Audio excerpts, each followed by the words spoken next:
Point guard Killian Hayes of the Detroit Pistons recently went down with a right hip injury that was later revealed to be a torn hip labrum. On the actual play that Hayes was injured on, he was running back on a fast break to play defense when he planted very hard through his right foot and he fell to the floor. Right after the play, we saw that he was in noticeable pain in his hip and groin area. Now, since this play, it was initially reported that he had that torn labrum in his right hip. However, recently in the last few days, we found out that he also had something on the play known as a hip subluxation or a partial dislocation. With this new development, the Detroit Pistons also released that he's expected to miss at least 8 weeks. Since some people may not be too familiar with the anatomy of the hip labrum, or too familiar with an injury known as a hip subluxation, that's what we are going to predominantly take a look at in today's video. Welcome, basketball fans. For those of you that aren't familiar with me, my name is Nick Gallo and I'm a doctor of physical therapy.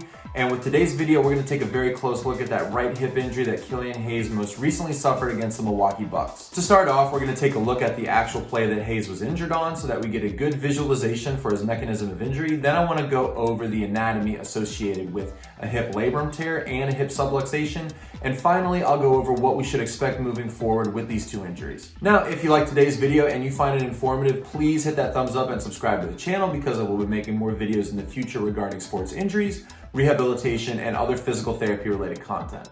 Also, if you have any comments or questions, please leave those in the section below. Now to begin, let's take a look at that play that Hayes was injured on. Here we see Hayes running back on a fast break to play defense where he'll plant hard and fall to the floor. Zoomed in and slowed down, he plants really hard right here on that right foot, putting a lot of pressure going through that right hip.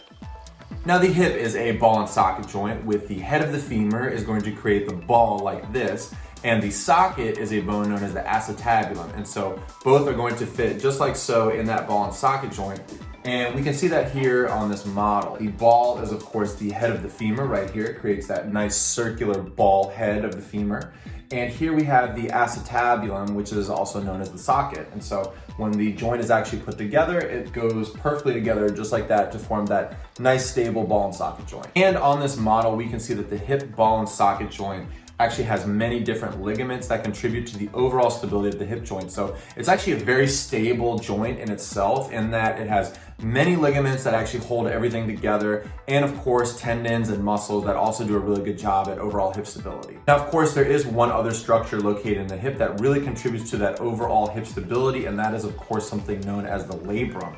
And so essentially the labrum is going to provide a nice cushion, and it's also going to deepen the concavity of the acetabulum so that the head of the femur can fit in there nice and stable. And so that's actually one more function of the labrum, is it's going to provide overall hip stability for the joint itself. And on this model, we can sort of see the labrum. It's under some ligaments, but you can see it go all the way around the hip right there. And so that is just going to go all the way around the acetabulum to perform its function. Now we know in this case, Hayes suffered that labral tear, which of course is just what it sounds like. It's a tear to the labral structure. And so essentially when a person has a labrum tear, they're gonna get symptoms such as hip pain, hip stiffness. They're gonna get a clicking sensation because there's no longer congruity all the way around the labrum.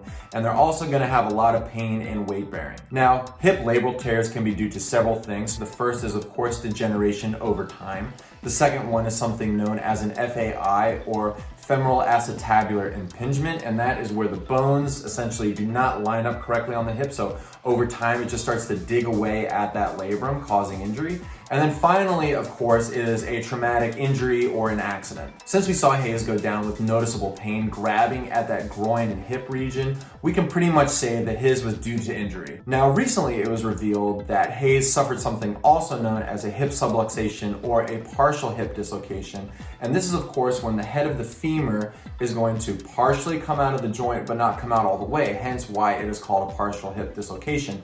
And it will do it just like this. So as you can see here on the model, if it starts to come out slightly, then that is something known as a subluxation or partial hip dislocation. Now, in cases where hips dislocate fully and not partially, recovery time is anywhere between 2 to 3 months. So I think the fact that the Detroit Pistons has given Hayes that 8-week time frame and then to be reevaluated, I think that's very reasonable in this case. Also, the Pistons are saying that Hayes is going to be doing conservative management of that hip labral tear and that he's not going to require surgery at this time. So I've personally seen success in PT when it comes to these hip labral tears. tears, and that you can decrease somebody's symptoms with physical therapy such as stretching, strengthening, and all those types of things. So I think given that as of right now, that 8-week time frame is pretty reasonable for both injuries. Now, it's really important to note that hip labral tears typically will not heal on their own. In fact, I don't know of any case where a hip labrum has actually healed on its own. So it's not something that we're expecting, but it is something that can be managed through conservative management. So we'll just have to see how Hayes does with his regimen from here on out. And once again, the Pistons have said that they are not expecting him to have surgery. So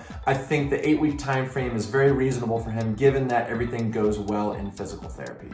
But of course, things can change. After the 8 weeks, if things are not better, he may have surgery. So we'll need to pay very close attention to his case to see how he does. And that's it as of right now for Killian Hayes' most recent right hip injury. Once again, if you like today's video, please subscribe to the channel because I will be making more videos in the future. Thanks for tuning in, and I'll see you next time.